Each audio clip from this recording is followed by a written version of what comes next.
we had to learn martial arts first. My uncle, they taught us martial arts, and it was very informal. So we didn't learn from a school. We just learned from our uncles. So the training that we got was very informal, yet kind of formal at the same time. It's very old school training, so not the kind of training that you would see going to. We didn't pay our uncles, let's just say that, and so they treated us however they wanted to treat us, and so the training was very old school. If you watch like the old Shaw Brothers movies where the masters are beating on their students, yeah, that's kind of the training that we were receiving. I'll just talk about it briefly, but when people do these days, when you see the martial arts schools and people do testing for the next belt, they have to do a form, they have to break a board, or they have to show that they're competent in a couple movements. For us, that wasn't the case. My uncle would say, "Come at me. If you can hit me one time, I'll teach you the next technique." And we spent, it was not fun. So I think, there's a couple weeks of failing to hit my uncle once. And once you're able to hit him, then you were able to learn the next couple steps. And so that's our martial training.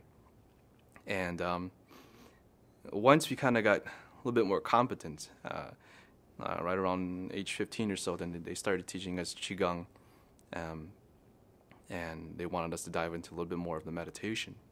So the Qigong that we learned in the beginning was very martial based, a lot of bringing a lot of energy out to the hands, to the feet, so you can use this type of energy for basically for striking.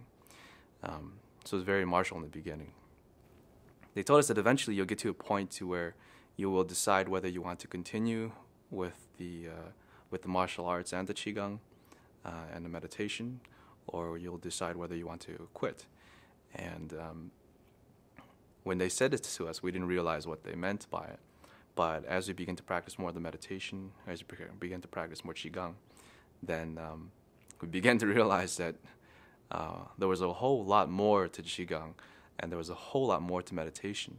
And because of what we were experiencing at that time, then we began, a lot of us began to kind of drop out. So some of the things I'm talking about is just kind of, as you begin to practice Qigong and meditation, and at that time we were like 15, so a bunch of teenagers with the raging hormones who couldn't sit still, trying to sit still and do meditation. When we practice, we started to kind of feel different things. Our awareness would deepen, and we would begin to see and feel things, and a lot of the things that, a lot of internal issues that you don't like about yourself, these things, a lot of issues that you have with yourself, these issues begin to rise from the meditation, from the practice, and you kind of have to learn how to deal with these things. Otherwise, if you can't deal with them, then they told you, if you can't handle it, you quit. And eventually, we saw enough stuff to kind of scare us that that the majority of us kind of quit. And for me, for some reason, I was always curious, so I just kind of kept going. And we didn't. So my uncles, they didn't teach us for a while because a lot of us quit. And every once in a while, I would kind of go back and meet up with my uncles and get some individual training. And right around when I was like 18, 19, that's when it started to kind of spark back up again. So I faced a lot of my fears and pushed through a lot of the practice, and that's kind of how it led to where I'm at now. So I think if we just kept it straight up physical martial arts, then everybody would still be doing it today. Because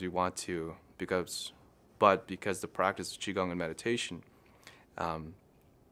it teaches people.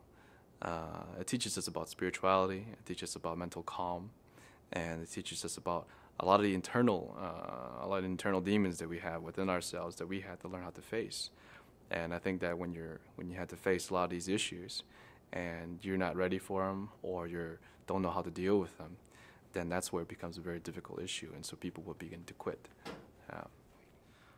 Right around 18, 19, I was starting to get, starting to develop more awareness to my body and my surroundings, things like this. And I asked my uncle about it, and he told me that you should buy books on qigong.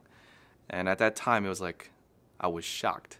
I couldn't believe that. I was like, people write books on qigong, and I couldn't believe that people wrote books on qigong, because the way we culturally understand it, when we grew up, when we culturally understood that this practice of meditation is secret, secret techniques that are kind of kept very close, and they're considered treasures. So if you're worthy enough, then you can kind of learn these techniques. But when I found out that people wrote books and there's DVDs and documentaries and people are actually like teaching qigong publicly, it blew my mind. It was weird. It really blew my mind. I was kind of like blown away for like a good 3-4 days, and I kind of had to like soak it in. And then I was like, really? And the first thing you know, I head to the closest Barnes and Nobles or Borders, and every single book there was, and every single DVD documentary that there was on qigong, I bought them all up. So I was doing a lot of my own research.